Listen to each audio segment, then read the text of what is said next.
বিসমিল্লাহির রহমানির রহিম। ভারতের কেন বাংলাদেশের পুরে আপনার নির্বাচনের আগে প্রেসার দিতেছে এবং কেন তারা বাংলাদেশকে এই মুহূর্তে আওয়ামী লীগকে সামনে আনতেছে? দেখেন যে ভারতের তিন ধরনের প্ল্যান থাকতে পারে এবং সে প্ল্যানগুলো কি কি এবং তারা বাংলাদেশকে কেন আপনার রাষ্ট্রদূতকে প্রত্যাহার করতে নিতেছে। আপনার ডিপ্লোম্যাটিক একটা কথা আছে, নেভার গিভ মি।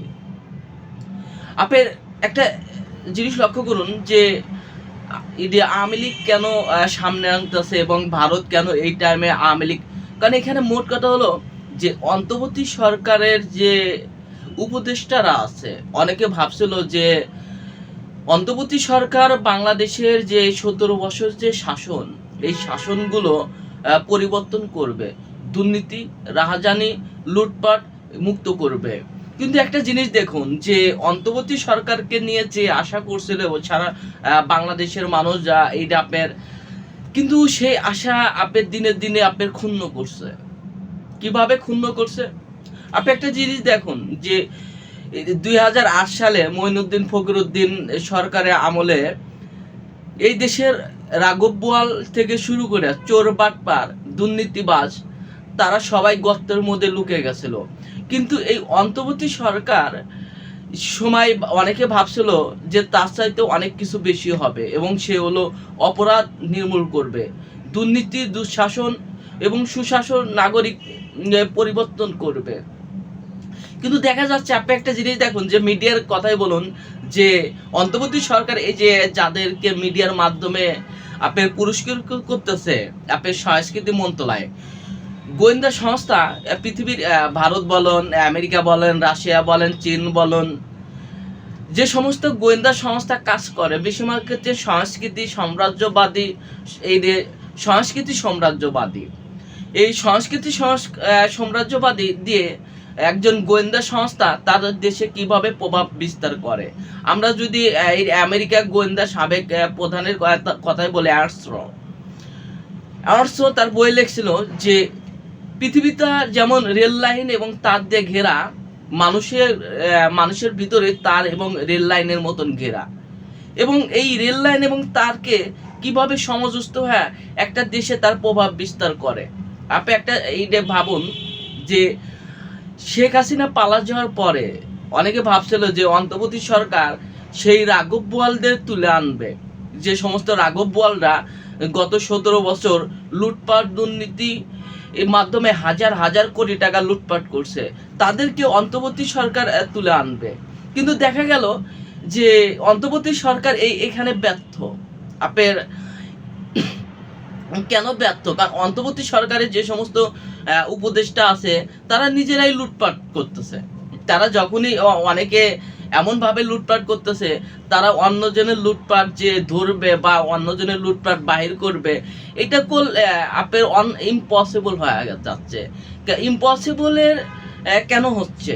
আপনি একটা ভাবুন যে মানুষ কি চায়, জনগণ কি চায় এবং জনগণ তার সরকারের কাছে কি চায়। এই দুঃশাসন, গত 17 বছর যে দুঃশাসন, এই দুঃশাসনের থেকে মানুষ মুক্তি পেতে চাওয়ার জন্যই শেখ হাসিনার পতন করছে। কিন্তু শেখ হাসিনার পতনের পরে এই দুঃশাসন এখনো শেষ হয় নাই। আইন শৃঙ্খলা বাহিনীর অবনতি, আপনার ঢাকা রিক্সা এবং ট্রাফিক জ্যাম, আপনার দারিদ্রতা, বেকারত্ব এবং সবজির দাম, নিত্য প্রয়োজনের দাম বেড়ে যাওয়া, এইটা করলে অন্তর্বর্তী সরকারকে অনেকেই মুখ ফিরা নিছে। প্রথম অন্তর্বর্তী সরকারে অনেকে ভাবছিল যে প্রফেসর ইউনূস বানী 5 বছর থাকবে, অনেকে ভাবছিল যে সে 10 বছর থাকুক। কিন্তু যত দিন যাচ্ছে যে অন্তর্বর্তী সরকারের প্রফেসর ইউনূসের আপনার আরো বেশি জনগণ আস্থা হারা যাচ্ছে, কারণ সে হলো আপনার রাষ্ট্র চালানো আর এই সমিতি চালানোর মধ্যে ডিফারেন্স আছে। একটা সমিতি এবং রাষ্ট্রের মধ্যে ডিফারেন্স কি? আপনার সমিতি টাকা দেয় এবং টাকা তোলে, রাষ্ট্র এটা টাকা দেয় না, রাষ্ট্র জনগণের উন্নয়ন করে, জনগণের মৌলিক অধিকার নিশ্চিত করে। কিন্তু প্রফেসর ইউনূস সে যে অন্তর্বর্তী সরকার, সেটা সম্পূর্ণ ব্যর্থ হয়েছে। আপনি একটা জিনিস দেখুন যে ভারতের রাষ্ট্রদূতকে প্রত্যাহার করে আনিছে। ভারত কেন প্রত্যাহার করছে? ভারত প্রত্যাহার করছে, এক, বাংলাদেশকে হুমকি দিতেছে যুদ্ধের, এবং পায়ে পাড়া দিয়ে বাংলাদেশের সাথে যুদ্ধ করবে। এবং দ্বিতীয়, এই যে বাংলাদেশের যে সমস্ত ভারতের এজেন্সি আছে এবং ভারতের গোয়েন্দা সংস্থা আছে, তাদের দিয়ে বাংলাদেশকে অস্থিরতা তৈরি করবে। আপনি দেখুন যে মিডিয়ার যে কিছু যে নিউজ আসতেছে, আমরা মিডিয়ার নিউজের কথাই যদি বলি, যে নিউজগুলো বেশিরভাগ ক্ষেত্রে কি বলতেছে, যে সারা আপনার চট্টগ্রাম, ময়মনসিংহ, ফেনী, আপনার যশোর থেকে এই এলাকা দিয়ে ভারতের অবৈধ অস্ত্র আসতেছে। এই অস্ত্রগুলো কিভাবে আসতেছে, এই অস্ত্রগুলো কেন বন্ধ করতে পারে নাই? এই যে ভারতের থেকে যে অবৈধ অস্ত্র আসতেছে, মিয়ানমারের থেকে যে অবৈধ অস্ত্র আসতেছে, এই অবৈধ অস্ত্র কেন নিয়ন্ত্রণ করতে পারে নাই? অবৈধ অস্ত্র এখনো আপনার বাহির করতে পারে নাই।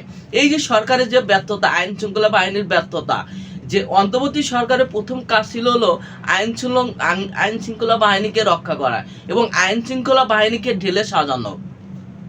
কিন্তু অন্তর্বর্তী সরকার সবচেয়ে বেশি ব্যর্থ হয়েছে আইন শৃঙ্খলা বাহিনীকে ঢেলে সাজানোর জন্য। কারণ আইন শৃঙ্খলা বাহিনী যখনই আপনার ব্যর্থতা হবে, বাংলাদেশের জনগণ ব্যর্থতা হবে। আপনার এই যে ভারতের চাপ, ভারত পায়ে পাড়া দেওয়া যুদ্ধ করতে চাচ্ছে, একদিকে আপনার বাংলাদেশের ভিতরে যে আপনার এই যে দলীয় যে কোন্দল, এই দলীয় কোন্দল আওয়ামী লীগ আরো সামনে আসতেছে। আওয়ামী লীগের সামনের মেন, যদি এখন আওয়ামী লীগ ভারত যুদ্ধ করে এবং বাংলাদেশকে যুদ্ধের জন্য হুমকি দেয়, এবং এইটাই বোঝা যাচ্ছে যে তারা বাংলাদেশকে পায়ে পাড়া দিয়ে যুদ্ধ করতে চাচ্ছে, যে চীনের প্রভাব দমন করার জন্য। কারণ বাংলাদেশের যে চীনের যে প্রভাব, এই প্রভাব যেন না থাকে, সেই জন্যই ভারত হুমকি দিতেছে। আমেরিকার যে প্রভাব, বাংলাদেশে যে আমেরিকার সাথে যে একটা সম্পর্ক তৈরি হয়েছে, এই সম্পর্ক, এই যে প্রভাব, এই প্রভাব দমন করার জন্যই ভারত হুমকি দিচ্ছে। দেখেন যে বাংলাদেশ সরকার যদি আপনার ভারতের সাথে যুদ্ধের প্রস্তুতি না নেয় এবং ভারতের মোকাবেলার জন্য যে কোনো প্রস্তুতি না নেয়, তাহলে বাংলাদেশের হাজার হাজার বাংলাদেশের মানুষের জীবন হারাতে পারে।